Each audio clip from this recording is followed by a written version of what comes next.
बीडमधील मस्साजोग येथे सरपंच संतोष देशमुख हत्याकांडाने संपूर्ण राज्याला हादरवून सोडलं।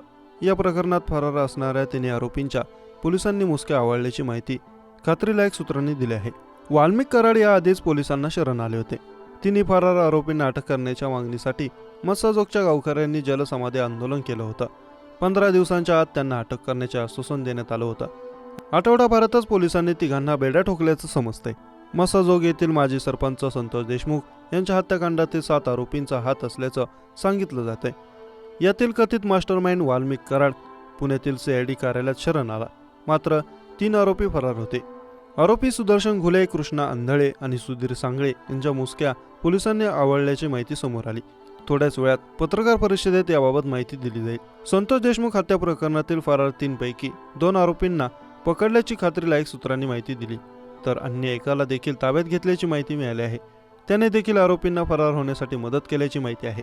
काही वेळात पोलीस अधीक्षक पत्रकारांशी संवाद साधणार आहेत। संतोष देशमुख हत्या प्रकरणातील मुख्य आरोपी सुदर्शन घुलेसह सुधीर सांगळे याला पकडल्याची माहिती सूत्रांनी दिली।